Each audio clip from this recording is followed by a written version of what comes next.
우리의 삶을 주관하시는 좋으신 아버지 하나님, 하나님께서 은혜로 2025년을 시작하게 하시고 벌써 이제 4달을 보내고 가정의 달인 5월 첫날을 맞이합니다. 하나님께서 우리를 사랑하시고 믿음의 자녀로 가정을 세우게 하시고 이제 우리로 하여금 그 가정 가운데 있을 때 내가 있음으로 가정 가운데 기쁨이 있게 도와주시고 내가 있음으로 가정 가운데 평화가 있도록 인도하시며 내가 있음으로 모든 가족들이 평안을 누릴 수 있기를 원합니다. 오늘도 그 은혜 감사하여 주 앞에 나온 하나님의 사랑하는 자녀들 기도할 때마다 응답하여 주시고 하나님께서 얼마나 우리를 사랑하시는지 깨달아 알 수 있는 새벽 되기를 원합니다. 매월 첫날에 드려지는 하나님의 자녀가 드리는 이 헌금을 받으시고 아버지 하나님 기도할 때마다 응답하여 주실 때 사랑하는 자녀 명서를 위하여 기도드리는 이 제목이 주 앞에 상달되어지고 명서가 믿음 안에서 지혜롭게 은혜의 삶을 살아갈 수 있도록 인도하여 주옵소서. 오늘 새로운 말씀을 저희들이 대하기를 원합니다.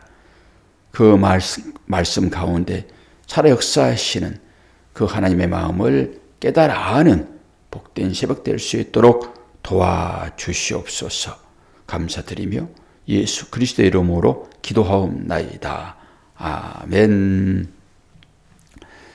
느헤미야서 그 다음이 무슨 책일까요? 에스더입니다. 보지 마세요. 오늘 말씀 안 볼 거니까. 에스더 서론, 전체적인 에스더의 말씀이 어떻게 기록되어 있는지 그리고 그 내용이 어떤 것인지만 좀 살펴볼 거예요. 에스더를 보게 되면은 이 쓴 목적이 나옵니다. 그 목적이 2가지가 나오는데 이제 하나님의 말씀이 우리들에게 주어질 때 이제 그 말씀이 어떨 때 우리에게 큰 힘이 됩니까? 우리가 즐거울 때입니까? 어려울 때입니까? 어려울 때입니다. 누군가의 위로를 받고 싶잖아요. 그 위로를 받는다라고 하는 것은 본인이 어떤 문제에 부딪혀서 내 스스로 해결할 수 없고 누군가의 도움이 필요할 때 그때 옆 사람을 찾게 되잖아요. 하나님의 말씀도 마찬가지입니다. 우리가 천국에 이르게 되면은 굳이 성경을 볼 필요가 있을까요?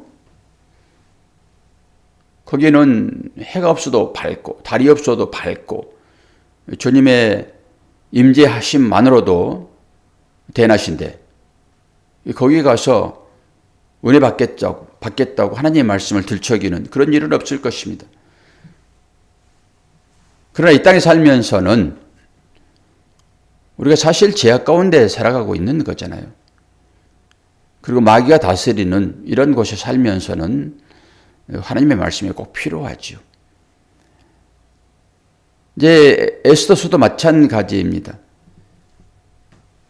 이것이 쓰여지는 그런 목적은 이스라엘 백성들이 지금 바벨론에 팔려가서 어려움을 당하고 있는 그런 상황입니다. 남은 나라의 종으로 팔려갔을 때 얼마나 큰 어려움이 있겠냐고요. 이 자유가 박탈되어지는 이것이 큰 일이지요.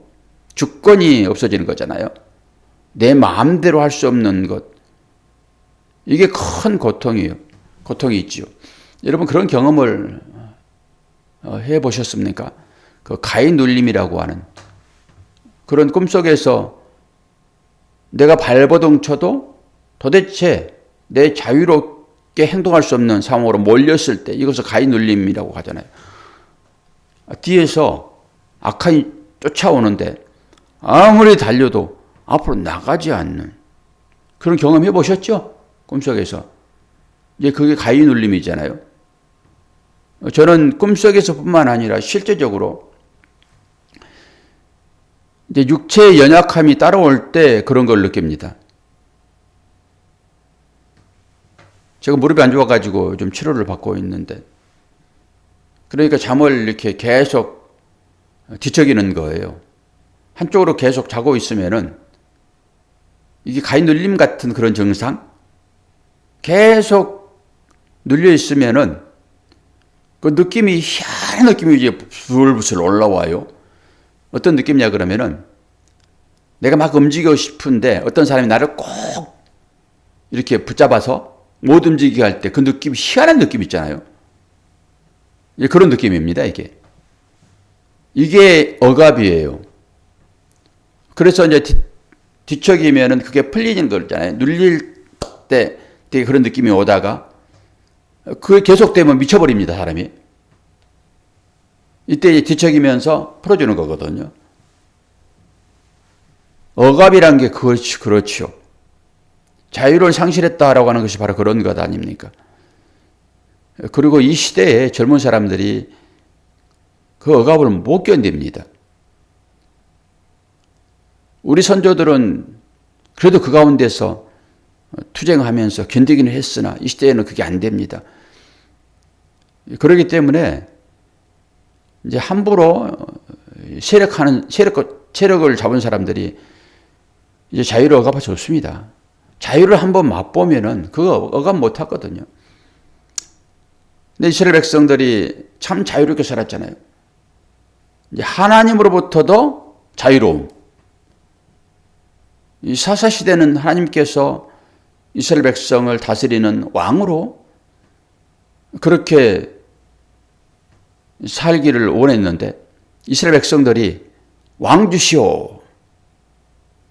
그리고 우리가 왕을 뽑겠습니다. 그래가지고 이제 왕정시대가 도래하는 거잖아요. 처음 사울 왕이 초대 왕이 되는 것이고 그때부터 억압이 되는 것입니다. 왕이 주어졌을 때 너희들에게 어떤 일이 있을 것이다 라고 하는 것이 기록됐잖아요.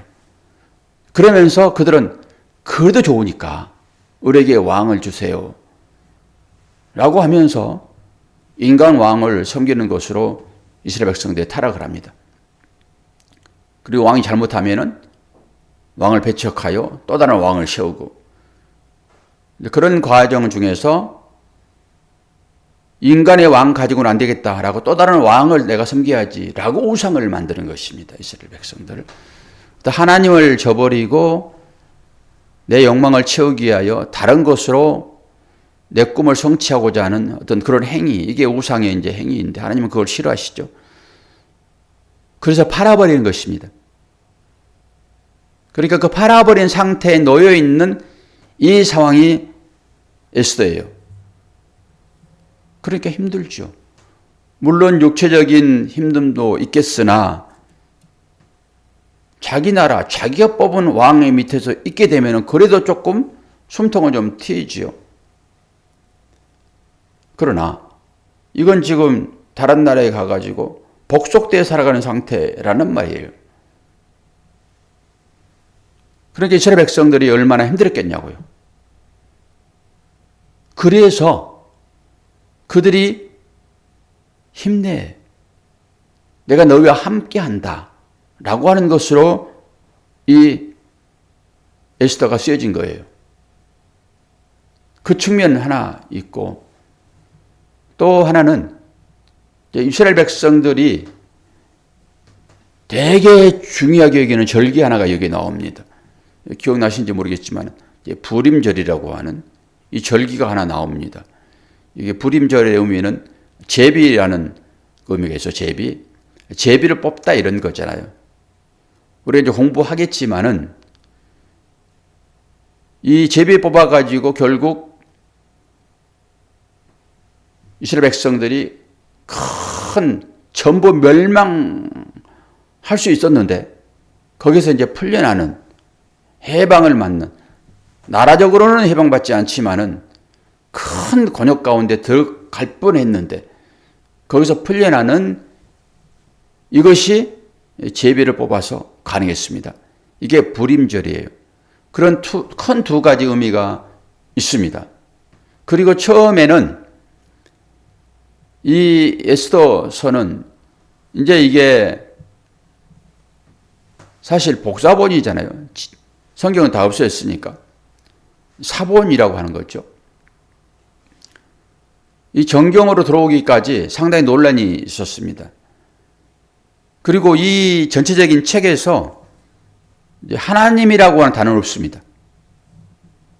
그리고 모세 오경에서 이 에스더에 대한 얘기는 한 번도 안 나옵니다. 그래서 유대학자 학사들이 이것을 정경으로 들어오게 하는데 시간이 많이 걸렸어요. 이제 그러면서 이것도 하나님의 말씀 사본이므로 이제 그런 두 가지의 목적에 의해서 이 말씀이 정경으로 들어왔다. 이렇게 생각을 하면 됩니다. 그리고 하나님에 대한 단어가 없더라도 이 가운데서 하나님의 역사를 우리는 목격할 수 있거든요. 이 이스라엘 백성들의 그 배후에서 팔려온 것도 하나님의 계획 가운데 있었고, 당연히 그들의 삶 가운데서 하나님이 보이지 않는 것처럼 느껴지지만은 하나님께서 세심하게 그들의 배후에서 그들의 삶을 지키시는 이것이 여기에 녹아 있다고요. 그리고 이들이 이제 어떻게 이 어려운 문제들을 이제 풀어나가는지 이제 보게 될 것입니다. 에스더가 제일 훌륭한 말을 하나를 남겼는데 혹시 기억나십니까? 에스더가 왕한테 나갈 때 자기 백성이 거의 죽음 직전에 이르게 됐다라고 하는 것을 소식을 듣고 왕한테 나갈 때 죽음은 죽으리라. 이게 믿음의 고백이거든요. 죽음은 죽으리라. 내가 내 민족을 위하여 죽기를 각오하고 왕 앞에 나가는 거거든요. 왕 앞에 나갈 때는 함부로 못 나가잖아요. 왕이 비록 왕비이기는 하지만은 부를 때만 가는 것입니다. 그리고 그 금휴리라고 하는 그 지팡이 이것을 댈 때만 올 수 있는 거거든요. 허락받는 거거든요. 그런데 에스더는 자기 민족을 위하여 죽으면 죽으리라. 이런 각오를 가지고 나가는 것입니다. 에스더가 어떻게 보면은 예수를 상징적으로 보여주겠다라고 봐도 되겠죠. 예수는 죽어서 당신의 백성을 살리잖아요. 그러니까 그런 걸 보는 거예요. 사람들이 아무리 훌륭한 일을 하더라도 그 가운데서 예수를 보지 않으면 은혜가 안 돼요. 왜 그래요? 예수만이 진리시니까. 예수만이 자기를 죽여서 나를 살려줬으니까. 나하고 관계없는 일이 무슨 은혜가 됩니까? 나의 고난 가운데서도 나를 이해하고 나를 지켜보고 격려하는 그 사람이 나한테 필요한 거잖아요. 그럴 때 은혜 받았습니다 라고 얘기를 하죠. 나하고 관계없는 일에 무슨 은혜가 되는 것입니까? 그런 차원에서 이 에스더가 등장을 해요. 에스더가 지금 10장까지가 있는데 좀 살펴보면은 에스더가 바사 왕국의 왕비가 되잖아요. 이것이 1장과 2장에 기록되어 있습니다.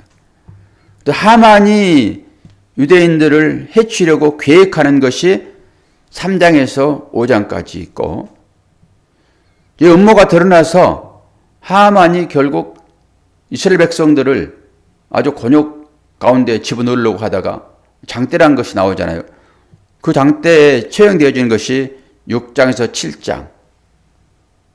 그리고 마지막 8장에서 10장까지는 유다인들이 이제 구원받고 여기에서 이제 불임절이라고 하는 절기가 생겨나는 것입니다.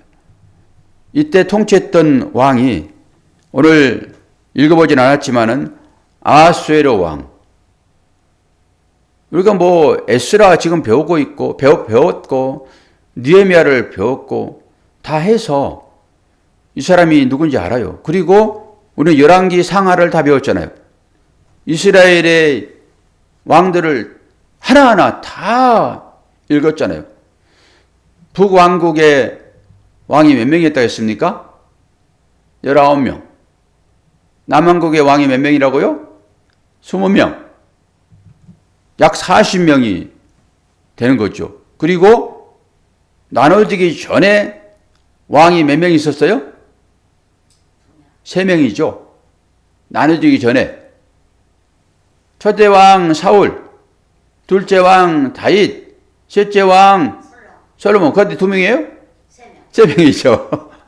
그러고 나서 이제 어제 얘기했던 대로 북쪽에 누구라고요? 여로보암. 남쪽에 보암인데 르호보암. 르호보암만 외우면은 북쪽 왕은 이제 그렇게 외워준다고 말씀드렸고. 그래서 이스라엘 왕을 할 때 나눠질 때부터 시작을 해요. 그래서 북쪽에 19왕, 남쪽에 이제 20왕 이렇게 되는 거죠. 그러면서 우리가 그 왕들이 어려움을 당했는데 어디에서 어려움을 당했어요? 저쪽에 아수르 왕, 그리고 바벨론 왕, 이런 왕들, 이들을 괴롭혔으므로 그때 우리가 배웠던 왕이 누구예요? 아수르의 왕이에요. 그러니까 이 시대의 아수르의 왕을 어떻게 표현하냐 그러면 크세르크세스. 지금도 그렇게 쓰고 있죠. 그 역사적으로 보게 되면은 이 사람들이 언제 있었냐? BC 486년에서 465년 동안에 다스렸던 왕이에요.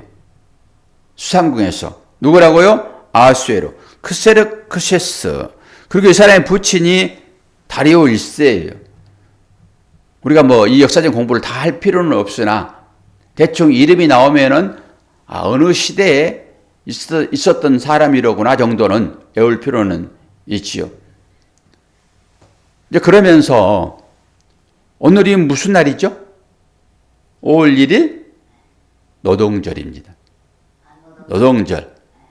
노동절이라고 하다가 어느 사이인가 이 말을 바꿨어요? 어떤 말로 바꿨지요?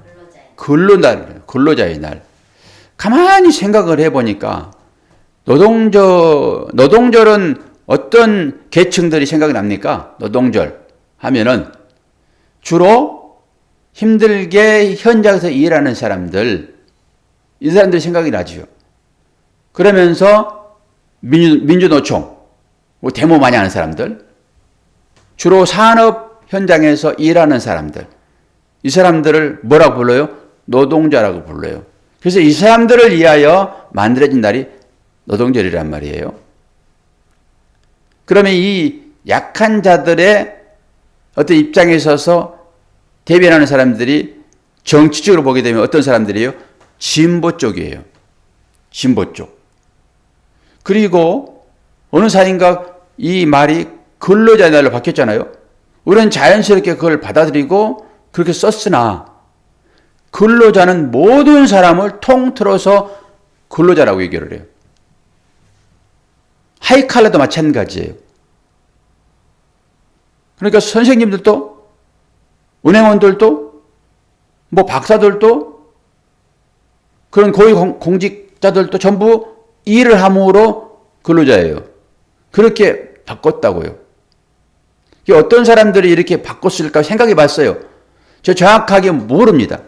그러나 노동절과 근로자 날을 생각해 보니까 이 사람들은 보수축. 그들이 정권을 잡을 때 아마 바꾸지 않았겠는가라고 추론을 해버리는 거예요. 아마 찾아 들어가 보면 딱 그게 맞을 거라고 생각이 되어지는 거예요. 전부 다 이념이에요. 이념. 자기들의 가치관에 의해서 말을 쓰는 것입니다. 그러니 보니까 지금 근로자의 날을 쓰지 않고 노동절이라고 많이 쓰더라고요. 실제적으로. 옛날에 근로자 날 따로 있었는데. 따로 있었나? 이걸 같이 썼어요. 아니 5월 1일은 세계적인 근로자의 날이고 또 대한민국 근로자 날 따로 있었나? 10일 3월 10일인가 며칠 10일 날. 그건 없어서. 네, 그거 한번 찾아봐야 되겠네. 네. 그래서 근로자의 날과 노동절이 그건 노동절이고 그건 근로자의 날이고 그런 기억도 있어요. 예. 그래서 5월 1일을 노동절이라는 이름으로 지금 쓰고 있더라고요. 그래서 생각해 보니까 우리 모두는 다 근로자이면서 노동자예요. 그리고 근로자는 하이카라들도 근로자이기 때문에 예수님이 어느 측면에서 사역을 했냐라고 할 때 근로자예요, 노동자예요?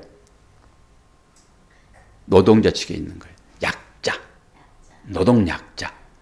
이 노동자는 얼른 생각할 때 힘들게 일하는 사람들입니다. 노동은 그런 거예요. 근로는 모든 사람들이 다 하는 것을 근로라고 얘기하는 것이고, 이것은 부한 자나 약한 자나 다 일을 함으로 그렇게 퉁 터서 근로자 날 이렇게 얘기를 했고, 노동자 하게 되면은 아무래도 조금 더 천시받고 또 약한 측에 있는 사람들, 천대받는 사람들, 힘들게 살아가는 사람들, 이 사람들을 노동자라고 했으므로 성경의 가치는 오히려 그쪽에 있어요. 약자 편에 있다고요. 강자 편에 있지 않아요. 오늘 이 말씀의 언저리도 지금 아하수에르 왕 크스레크세스 엄청나게 강자입니다. 아주 호합판의 삶을 사는 사람들이에요. 이 사람들이 먹고 마시는 것을 앞으로 보겠지만은 대단합니다. 이 어떻게 보면 하나님의 나라의 상징적인 것을 보여줄 수 있어요. 세상적인 어떤 부귀영화를. 그런데 이 사람 밑으로 들어가는 이 이스라엘 백성들은 약자라고, 약자. 노동약자. 그런 측면에서 하나님은 누구를 돌보시냐라고 했을 때 약자. 그럼 스스로 고자 되는 성경이 나오잖아요. 모태로부터 타고난 고자가 있고, 자기가 스스로 된 고자도 있고, 또 그것에 당하는 억지로 고자 된다 나오잖아요. 그런 것처럼 하나님 편에서 보게 되면은 어떤 자가 믿음의 사람이에요. 스스로 그 자리에 들어가는 십자가의 삶을 스스로 지는 그런 사람을 하나님은 기쁘게 여기시죠. 우리의 삶도 마찬가지입니다. 다 고통스러운 삶이잖아요. 조금 차이가 있을 따름인 거예요. 똑같이 살 때는 힘들고 어렵지만은 서로 위로하며 삽니다. 나 그런데 너도 그러는구나라고 위로하면서 견디거든요. 근데 어떨 때 못 견딥니까? 똑같이 살다가 갑자기 그가 출세해버리는 거예요. 그리고 옛날에 살았던 것과 다른 차원의 삶을 살아갈 때 이겼던 그 삶에서 그 사람을 보면서 내 삶이 너무너무 힘들어져 버리는 거예요. 그게 어디서 오는 거예요? 똑같은 강도요, 삶이라고 하는 것은. 그런데 환경이 달라질 때 마음에서부터 찾아오는 것입니다. 그래서 우리가 조금 여유가 좀 있게 삶이 찾아오더라도 어려운 사람들을 우리가 생각해서 조금 절제할 필요가 있다고요. 절제할 필요가.